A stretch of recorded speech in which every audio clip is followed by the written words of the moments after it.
वणीनगरीच्या इतिहासात आज सोन्याचा दिवस उगवलाय। परोपकारी गुरुदेव सुविशाल गच्छाधिपती महाराष्ट्र शार्दूल पूज्य आचार्य भगवंत श्रीमद विजय पुण्य पालसुरीश्वरजी महाराज यांच्या शुभाशीर्वादाने आणि त्यांच्या पावन उपस्थितीत आज वणीनगरामध्ये भव्य महाप्रवेश सोहळा अत्यंत उत्साहात आणि भक्तिमय वातावरणात संपन्न झालाय।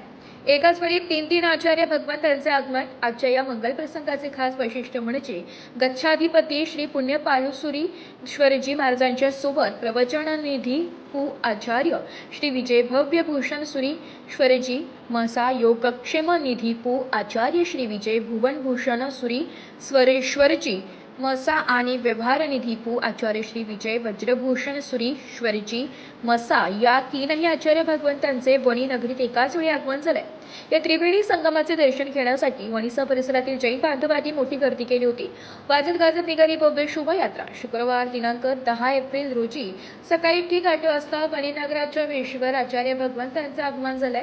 यावेळी सामय्या करून त्यांचे जंगी स्वागत करण्यात आले। फुलांनी सजवलेले संगीत रथ, ढोल ताशांचा गजरात आणि गुरुदेव की जय अशा जयघोषाने अवघी वणीनगरी दुमदुम केली होती। महिलांनी पारंपरिक वेशभूषा करून डोक्यावर मंगल कलश धारण केले होते, तर पुरुष श्रावक पांढऱ्या वेशभूषेत मिरवणुकीत सहभागी झाले होते। प्रमुख उपस्थिती आणि कार्यक्रम वणीनगराच्या प्रांगणात हा महाप्रवेश सोहळा पार पडल्यानंतर आचार्य भगवंतांचे प्रासंगिक मंगल प्रवचन संपन्न झाले। यावेळी गच्छाधिपती श्री पुण्य पालसुरीश्वरजी महाराजांनी आपल्या अमृतवाणीतून उपस्थित भाविकांना मार्गदर्शन केले। वणीनगरचे दीक्षित आणि तीर्थ जिनालयाचे मार्गदर्शक म्हणून त्यांचे वणीनगरीशी असलेले नाते अत्यंत जिव्हाळ्याचे याचा प्रत्यक्षात गर्दी भरून आला। प्रवचनानंतर गुरुमूर्ती प्रतिष्ठान चढावा बोली लावण्यात आल्या।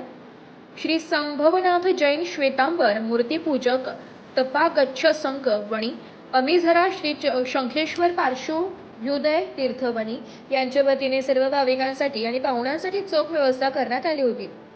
या महाप्रवेशामुळे वणीनगरीतील वातावरण पूर्णपणे आध्यात्मिक झाले असून येत्या काही दिवसात विविध धार्मिक कार्यक्रमांची रेलचेल असणार आहे। नाशिक लोकशाही न्यूजसाठी महेंद्र लोढा, वणी।